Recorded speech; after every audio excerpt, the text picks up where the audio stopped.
మీరు ఒకవేళ ఇండియాలో ఉన్నట్లయితే మీరు టాటా గ్రూప్‌కి సంబంధించిన ఏదో ఒక ప్రొడక్ట్‌ని రోజులో ఒక్కసారైనా యూజ్ చేస్తూ ఉంటారు. ఒకవేళ మీరు రోడ్డు మీద నడుస్తున్నట్లయితే టాటా మోటార్స్‌కి సంబంధించిన ఏదో ఒక కార్‌ని చూస్తూనే ఉంటారు. ఒకవేళ గాల్లో ప్రయాణిస్తున్న ఫ్లైట్స్‌ని చూసినట్లయితే ఎయిర్ ఇండియా ఖచ్చితంగా గుర్తొస్తుంది.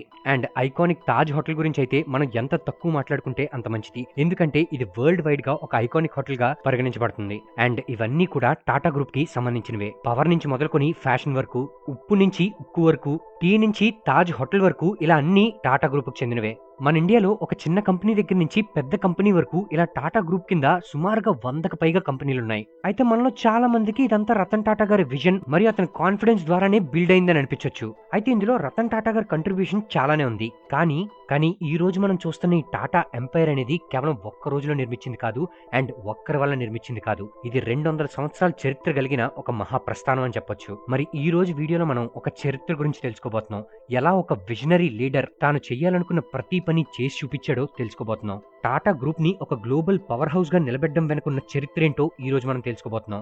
ఈ వీడియో చాలా ఇన్ఫర్మేటివ్ గా మరియు ఇన్స్పైరింగ్ గా ఉండబోతుంది. సో వీడియో పూర్తిగా చూడండి. అండ్ వీడియో నచ్చినట్లయితే లైక్ చేసి షేర్ చేయడం మర్చిపోకండి. అండ్ మీ కంటెంట్ ఇంట్రెస్టింగ్ గా అనిపించినట్లయితే మా ఛానల్ ని సబ్స్క్రైబ్ కూడా చేసుకోండి. అండ్ పక్కనే ఉన్న గంట సింబల్ ని కూడా యాక్టివేట్ చేసుకోండి. టాటా గ్రూప్ కి సంబంధించిన ప్రొడక్ట్స్ అనేవి 150 కంపెనీస్ పైగా ఎక్స్పోర్ట్ చేయబడతాయి. అండ్ 100కి పైగా దేశాల్లో టాటా గ్రూప్ తన సొంత ఆపరేషన్స్ ని నిర్వహిస్తుంది. 2024 స్టాటిస్టిక్స్ ప్రకారం టాటా గ్రూప్ యొక్క టోటల్ వాల్యూషన్ $403 బిలియన్. అంటే ఇది మన ఇండియన్ కరెన్సీలో పోల్చుకున్నట్లయితే 34,89,000 కోట్లకు పైనే. ఇది ఏకంగా మన పొరుగు దేశమైన పాకిస్తాన్ జీడిపి కన్నా ఎన్నో రెట్లు ఎక్కువ. Motors, jewellery, salt, tea, airline ఇండస్ట్రీని మొదలుకొని రియల్ ఎస్టేట్ సర్వీసెస్ వరకు టాటా గ్రూప్ అన్నిట్లోని చక్రం తిప్పుతుంది. టాటా గ్రూప్ సుమారుగా 24కి పైగా సర్వీసెస్ ని ప్రొవైడ్ చేస్తుంది. అయితే ఈ ప్రస్థానాన్ని మొదలుపెట్టింది జంషెడ్జీ టాటా. ఇతను రతన్ టాటా యొక్క గ్రేట్ గ్రాండ్ ఫాదర్. ఈ టాటా గ్రూప్ ని కొన్ని వందల సంవత్సరాల క్రితం కేవలం 21,000 రూపాయల పెట్టుబడితో జంషెడ్జీ టాటా స్టార్ట్ చేశారు. జంషెడ్జీ టాటా వాళ్ళ ఫాదర్ తో కలిసి కాటన్ ట్రేడింగ్ బిజినెస్ ని చూసుకుంటూ ఉండేవారు. 1868 సంవత్సరంలో కేవలం 29 సంవత్సరాల వయసులోనే జంషెడ్జీ టాటా సొంతంగా ఒక ట్రేడింగ్ కంపెనీని స్టార్ట్ చేశారు. ఏదైతే కాటన్ వీళ్ళు అమ్ముతూ ఉండేవారో అది ఎక్కువగా ఎక్స్పోర్ట్ అవుతూ ఉండేది. అండ్ ఇందులో కొంత మొత్తాన్ని టెక్స్టైల్ మిల్స్ కొనుగోలు చేసి బట్టల్ని తయారు చేస్తూ ఉండేవారు. ఇది చూసిన జంషెడ్జీకి ఒక ఐడియా వచ్చింది. అదేంటంటే ఏదైతే కాటన్ వీళ్ళు అమ్ముతున్నారో ఆ కాటన్ తో పాటుగా ఒక టెక్స్టైల్ మిల్ కూడా ప్రారంభిద్దాం అనుకున్నారు. కానీ మిల్ ని ప్రారంభిద్దామంటే చాలా పెట్టుబడి అవసరం అవుతుంది. అండ్ ఇంత మొత్తంలో అమౌంట్ ని ఒక కొత్త బిజినెస్ లో పెట్టడం అనేది చాలా రిస్కీ ఫ్యాక్టర్. ఎగ్జాక్ట్ గా ఇదే సమయంలో ఒక ఆయిల్ మిల్ లాస్ లో రన్ అవుతుందని మరియు అది బ్యాంక్ రప్టసీకి గురవుతున్న విషయం తెలిసింది. సో తక్కువ రేట్ కి ఈ ఆయిల్ మిల్ ని కొనుగోలు చేసి దాన్ని టెక్స్టైల్ మిల్ గా మార్చారు.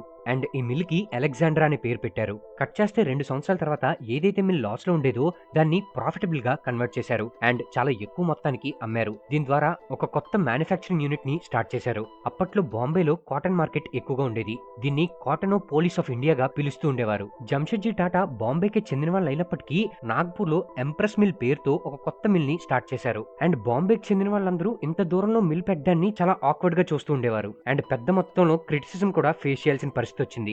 అయితే అప్పుడు బాంబేలో ఉన్న ప్రజలెవరికి ఈ విషయం అర్థమయ్యేది కాదు. కాటన్ బిజినెస్ కి అడ్డగా పిలువబడే బాంబేలో కాకుండా నాగ్పూర్ లో మిల్ ఎందుకు పెట్టారని. కానీ టైం అతని నిర్ణయం కరెక్టే అని డిసైడ్ చేసింది. ఫస్ట్ ఆఫ్ ఆల్ కాటన్ కావాల్సిన రా మెటీరియల్ ఏదైతే ఉందో అది నాగ్పూర్ పరిసర ప్రాంతాల్లో ఎక్కువగా దొరుకుతుండేది. దీనివల్ల రా మెటీరియల్ సప్లైకి సంబంధించి ఎటువంటి ప్రాబ్లం ఉండేది కాదు. Second, water supply.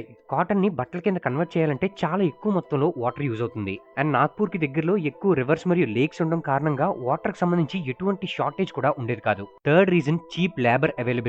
బాంబే లాంటి నగరాల్లో లేబర్ డిమాండ్ ఎక్కువగా ఉండేది. అందుకే బాంబేలో ఎప్పుడు వర్కర్స్ షార్టేజ్ ఉంటూ ఉండేది. అండ్ బాంబేలో కాస్ట్ ఆఫ్ లివింగ్ కూడా ఎక్కువ కాబట్టి లేబర్ శాలరీ కూడా ఎక్కువగా ఉండేది. అప్పటికి నాగ్పూర్ లో అన్ఎంప్లాయ్మెంట్ క్రైసిస్ ఉండేది కాబట్టి లేబర్ యొక్క శాలరీ చాలా తక్కువగా ఉండేది. కానీ అక్కడ మెయిన్ ఛాలెంజ్ ఏంటంటే అప్పటి వరకు నాగ్పూర్ లో ఒక కాటన్ మిల్ అనేది లేదు కాబట్టి ట్రైన్డ్ మరియు స్కిల్డ్ లేబర్ అవైలబుల్ గా ఉండేవాళ్ళు కాదు. And most of the times 20% labour ఎప్పుడు లీవ్ లోనే ఉంటూ ఉండేవాళ్ళు. సో ఈ ప్రాబ్లమ్ కి సొల్యూషన్ గా జంషెడ్జీ చేసిన ఆలోచన ఇప్పటి జనరేషన్ కూడా హెల్ప్ అవుతుంది.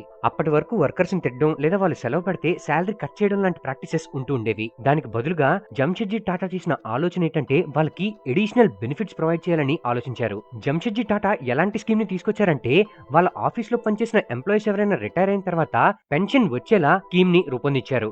అంతేకాకుండా వాళ్ళ కోసం మెడికల్ ఇన్సూరెన్స్ పాలసీస్‌ని కూడా తీసుకుంటూ ఉండేవారు. అంతేకాకుండా ఎంప్లాయీస్‌ని ఎంటర్‌టైన్ చేయడం కోసం స్పోర్ట్స్ డేస్‌ని కండక్ట్ చేయడం, ఫ్యామిలీ ఈవెంట్స్‌ని కండక్ట్ చేయడం లాంటివి మొదలుపెట్టారు.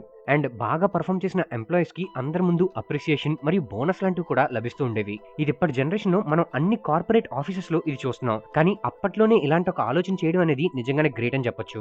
అండ్ ఈ స్కీమ్ ఎంతలా పనిచేసిందంటే వర్కర్స్ చాలా వాల్యూడ్‌గా ఫీల్ అవుతూ ఉండేవారు. అండ్ ఆ కంపెనీని వాళ్ళ కంపెనీగా ఫీల్ అవ్వడం మొదలుపెట్టారు. జంషెడ్జీ తాలూకా ఆలోచన ఎలా ఉండేదంటే ఇండియాని స్ట్రాంగ్‌గా చేయాలంటే మనం వాడుతున్న ప్రతి వస్తువు ఇండియాలోనే మ్యానుఫ్యాక్చర్ అయ్యేలా చేయాలన్నది అతని కల. అండ్ ఈ మిషన్ మీదే అతను ఎక్కువగా వర్క్ చేస్తూ ఉండేవాళ్ళు. అప్పట్లో సిల్క్ ని చాలా వాల్యుబుల్ గా చూస్తుండేవాళ్ళు. అండ్ మంచి క్వాలిటీ ఆఫ్ సిల్క్ అనేది ఫ్రాన్స్ నుంచి ఎక్స్పోర్ట్ అవుతూ ఉండేది. ఫ్రెంచ్ సిల్క్ వామ్ అనేది ఈ ప్రపంచంలోనే మంచి క్వాలిటీ ఆఫ్ సిల్క్ ని ప్రొడ్యూస్ చేస్తుందని అప్పట్లో ప్రపంచ వ్యాప్తంగా గుర్తింపు ఉంది. అందుకని జంషెడ్జీ ఫ్రాన్స్ వెళ్లి ఫ్రెంచ్ సిల్క్ వామ్ ని ఇండియాకి తీసుకొచ్చారు. కానీ ఇక్కడ సమస్య ఏంటంటే ఈ ఫ్రెంచ్ సిల్క్ వామ్ అనేది యూరోపియన్ వెదర్ కండిషన్స్ లో మాత్రమే మంచి ప్రొడక్షన్ ని ఇస్తూ ఉండేది. అండ్ ఇండియాలో వీటి తాలూకా సర్వైవబిలిటీ చాలా కష్టమైంది. సో దీనికోసమని బెంగళూరులో ఒక సిల్క్ ఫార్మ్ ని ఎస్టాబ్లిష్ చేశారు. అయితే ఇక్కడ తాలూకా కండిషన్స్ పర్ఫెక్ట్ అని చెప్పలేం, బట్ మిగతా కండిషన్స్ తో పోల్చుకుంటే బెటర్ అని చెప్పొచ్చు. ఇనీషియల్ స్టేజెస్ లో చాలా ఛాలెంజెస్ ని ఫేస్ చేయాల్సి వచ్చింది. ఎందుకంటే ఫ్రెంచ్ సిల్క్ ఫార్మ్ అనేది త్వరగా ఎక్స్పైర్ అయిపోతూ ఉండేది లేదా డిజీజెస్ బారిన పడుతూ ఉండేది. సో ఈ కండిషన్స్ ని ఓవర్కమ్ చేయడానికి జంషెడ్జీ టాటా కంట్రోల్డ్ కండిషన్స్ లో సిల్క్ వామ్ ఫార్మింగ్ కాన్సెప్ట్ ని ఇంట్రడ్యూస్ చేశారు. ఈ కాన్సెప్ట్ ని మొదటగా ఇంట్రడ్యూస్ చేసింది జంషెడ్జీ టాటానే. అండ్ ఇది ఒక మిరాకిల్ అని చెప్పొచ్చు. ఎందుకంటే ఇండియాని సిల్క్ ప్రొడక్షన్ లో టాప్ గా నిలిపేందుకు ఇది ఎంతగానో దోహదపడింది. ఇప్పుడు ఇండియా ప్రపంచంలోనే టాప్ సిల్క్ ప్రొడ్యూసర్స్ లో ఒకటిగా కొనసాగుతుంది. ఇదంతా కేవలం ఎక్స్పెరిమెంట్, ఇన్నోవేషన్ మరియు రీసెర్చ్ కారణంగానే సాధ్యపడింది. అప్పట్లో ఇండియాలో బ్రిటిష్ ఈస్ట్ ఇండియా కంపెనీ మరియు ఫ్రెంచ్ ఈస్ట్ ఇండియా కంపెనీ తాలూకా రాజ్యం కొనసాగుతుంది.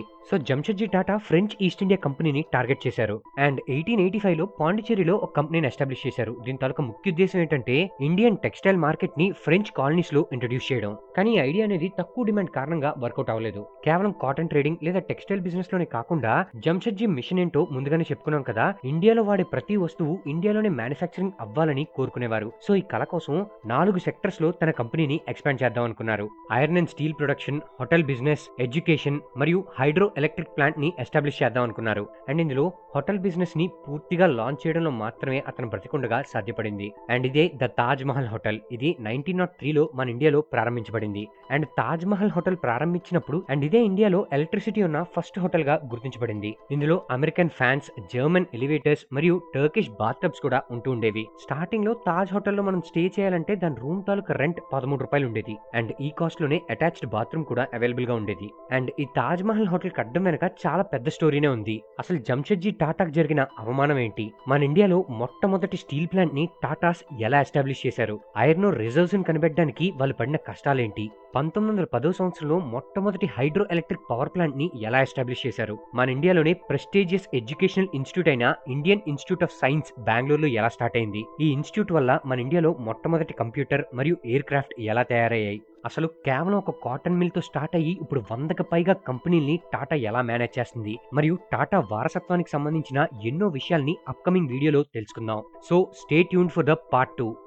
ఈ వీడియో పైన మీ అభిప్రాయాన్ని మా కమెంట్ బాక్స్ లో తెలియజేయండి. ఈ వీడియో కనుక మీకు నచ్చినట్లయితే లైక్ చేసి మీ ఫ్రెండ్స్ అందరికీ షేర్ చేయండి. ఇలాంటి మరిన్ని ఇన్ఫర్మేటివ్ మరియు ఆసక్తికరమైన విషయాల కోసం మా ఛానల్ ని సబ్స్క్రైబ్ చేసుకోండి. మేము వీడియో పెట్టగానే మీకు నోటిఫికేషన్ రావాలనుకుంటే సబ్స్క్రైబ్ పక్కనే ఉన్న బెల్ ఐకాన్ యాక్టివేట్ చేసుకోండి.